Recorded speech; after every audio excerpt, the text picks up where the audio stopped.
순환 출자 이런 거로 가공자본을 만들어낸다 이렇게 얘기하는데 우리나라 지금 재벌들의 순환 출자가 생긴 것은 전부 오히려 정부의 인위적인 구조조정 과정에서 예를 들어서 삼성그룹이 중앙일보를 떼내면서 만들어졌다든지 그래서 순환 출자가 사후적으로 만들어진 것이지 무슨 가공자본을 만들어내기 위해서 순환 출자가 만들어진 것도 아니고 또 순환 출자가 우리나라에만 있는 것도 아니고 예를 들어서 도요타 같은 것도 다 순환 출자하고 있죠. 예. 그건 뭐 미국에도 흔히 많이 있는 거고 미국에는 피라미드 형식 지배구조들이 꽤 상당히 있죠.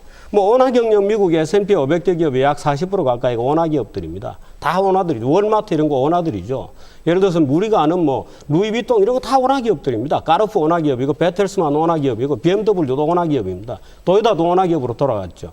그래서 지배구조 문제는 답이 없는 겁니다. 그런데 일부 관념적인 말하자면 탁상공론을 좋아하는 어떤 지배구조 전문 교수들이 앉아서 마치 재벌은 안 된다. 재벌이 왜 부의 상속을 하냐. 원화 경영은 안 된다. 전문 경영인 경영 체제로 돌아가야 된다. 이렇게 주장을 하면서 마치 전문 경영인은 굉장히 경영의 전문적인 지식을 가지고 있고 원하는 황제 경영이나 하는 듯이 이미지를 만들어낸 거죠. 굉장히 좀 작은 걸 가지고 굉장히 일반화하시는 좀 그런 측면이 있는 것 같은데 삼성그룹 중소기업에서 그 고용하고 있는 그 고용 인원이 얼마나 되겠습니까? 삼성그룹에서 대부분 고용하고 있는 건 삼성그룹 내에서의 대기업들을 이제 고용이 말씀하시는 40만 명이 늘어난 겁니다. 다 대기업들에서 고용하는 형태들이 정규직을 고용하는 게 아니라 사내하청이라든가 이런 방식들을 통해 가지고 다 비정규직을 고용하고 이렇게 했다는 것들은 다 우리 사회가 체감하고 있는 문제입니다. 근데 뭐 재벌 기업들이 그렇게 정규직들을 대규모로 고용했다. 그런 것들은 뭐 다 우리 국민들이 체감하는 좀 문제라고 생각을 하고요. 그다음에 이제 그 지배구조 문제에 있어서는 다 이제 세계적으로 우리나라 재벌과 같은 기업 집단이 이제 그 지역 집단을 규율하는 그런 법 체계들이 다 있습니다. 그런데 대부분의 법 체계들의 형태를 보게 되면 이제 지주회사 체계예요. 우리처럼 이렇게 막 순환 출자를 해가지고 적은 자본으로 이제 가공 자본, 가공 의결권을 만들어서 이제 이렇게 적은 자본으로 지배하는 이런 시스템들은 이제 거의 없습니다. 우리나라에서도 대부분 다 이제 지주회사 체계로 이제 많이 가고 있고 뭐 현대자동차나 현대중공업이나 이제 이런 몇몇 그룹들이 이제 아직 이런 순환 출자 방식들로 이제 뭐 삼성도 마찬가지로 상당 부분을 그렇게 하고 있습니다만 그런 방식으로 나오고 있는 것이어서 이건 뭐 세계적인 그 추세에도 맞춰서라도 이런 그 순환 출자 방식들은 이제 점점 없애 나가야 되는 것들이 이제 맞는 것이고요.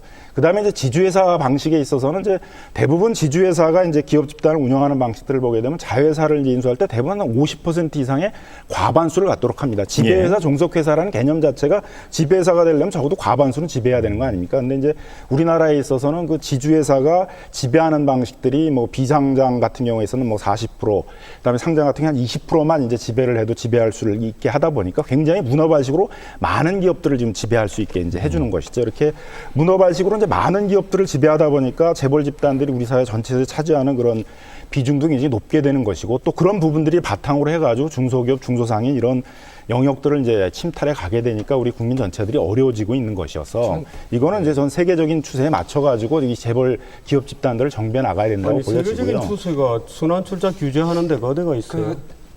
뭐 순환 출자가 됐든 뭐 순환 다른 출자 규제하는 세계적인 추세가 어디가 있어요? 무슨 학문적인 좀 말씀 듣죠. 논리라든지 그게 무슨 학문적인 관심 때문에 최근에 다시 문제가 된 건 아니라고 생각하거든요. 그러니까 문제가 발생했으면 그게 어떤 배경을 가지고 사람들이 요구하는지를 서로 이렇게 공감을 해야 된다고 보는데 그 데이터를 하나 말씀드리면 작년 1년이죠. 작년 1년 동안 어쨌든 이 재벌 계열사가 한 279개 정도 늘어났다고 해요. 그러니까 그 토요일 날 일요일 날 빼놓고 거의 매일 한 개씩 늘어난 셈이 된 거거든요. 이런 얘기들 이렇게 되다 보니까 이 재벌 계열사 안에 이제 뭐 빵집도 있다고 그러고 뭐 이 자동차 수입 도매상도 있다고 그러고 여기까지 오고 그게 국민들이 이제 불편하게 느끼는 상황까지 온 거죠. 그러니까 이게 왜 이렇게 된 거냐? 그러니까 갑자기 사실은 뭐 삼성그룹만 하더라도 이 이명박 정부 이전 정부인 참여정부 시작할 때 계열사가 63개였습니다. 근데 참여정부 끝날 때 59개였죠. 근데 지금 81개로 늘어났습니다. 왜 이렇게 된 거냐? 이제 이런 것들을 따지기 위해서 그런 거죠. 이게 순환 출자를 규제하면 되는 건지, 출자 총액을 제한하면 되는 건지, 어떤 방법이든지 뭔가 조치가 있지 않으면 이게 더 늘어날 거 아니냐 이런 거기 때문에 기업하는 순환 사람 출자를 할 거냐 입장에서는요. 아니면 출자 총액 제한제를 할 거냐 뭘 할 거냐 대안을 얘기를 해야지 그냥 내버려둬야 된다 상관없는 거다 이렇게 얘기하면 안 돼요. 반론을 일단 김종원 교수께 드리겠습니다. 기업하는 사람들 만나서 얘기를 들어보면 굉장히 혼란스러워해요. 도대체 어떻게 하라는 거냐? 예를 들어서 지금 순환출자 끊자고 그러잖아요.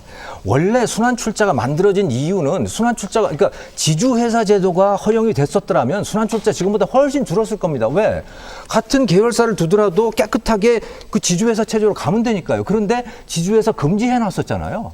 원래부터 지주회사는 15년 전 얘기죠. 아니 그거 금지돼 있었어요. 15년 됐습니다 이미 저기 예. 지주회사 풀 자, 지가. 그런데 그죠? 이미 재벌은 그 대기업들은 그 이전에 형성이 돼 있었단 말이죠. 그러니까 지주회사 체제가 없는 상태에서 그게 금지된 상태에서 그러면 계열을 유지하려면 어떻게 하느냐 경영권을 그거는 뭐 그런 식으로 얽어 놓을 수밖에 없는 거 아니겠어요? 그래서 15년 동안 뭐 LG 그룹도 지주회사로 전환됐고 그죠? SK 그룹도 전환됐습니다. 예, 남은 게 몇 개 있는 거죠. 자, 그 또 하나 제가 말씀을 드리면 이 헷갈리는 부분이 옛날에는 말이죠 주식 소유 분산하자고 그랬어요. 그래가지고 그 재벌 오너들이 그 설립자들이 자기 지분을 굉장히 많이 갖고 있었잖아요. 그걸 정부에서 나서가지고요 70년대부터 억지로 싼 값에 그 주식 공개 모집해가지고 공모주 다 팔았잖아요. 국민주, 공무원주 해가지고 그거 아마 다 기억할 겁니다. 그거 받으신 국민들도 굉장히 많으시거든요. 그러니까 정부에서 강제로 주먹 다짐을 해가지고 야 지분 줄여 계속 지분을 줄였던 거예요. 그래가지고 지분이 1% 5% 이렇게까지 낮아진 겁니다. 원래는 40% 50%짜리를. 그런데 그게 지금 낮아졌더니 그럼 어떻게 되냐. 야 지분 그것도 1% 5% 가지고 어떻게 99%를 그러면 지배를 하냐 이렇게 돼버린 거 아니겠어요. 그러니까 기업하는 사람들의 입장에서는 야 도대체 이걸 어떻게 해야 되는 거지. 이번에 이렇게 가면 다음엔 또 안 바뀔까.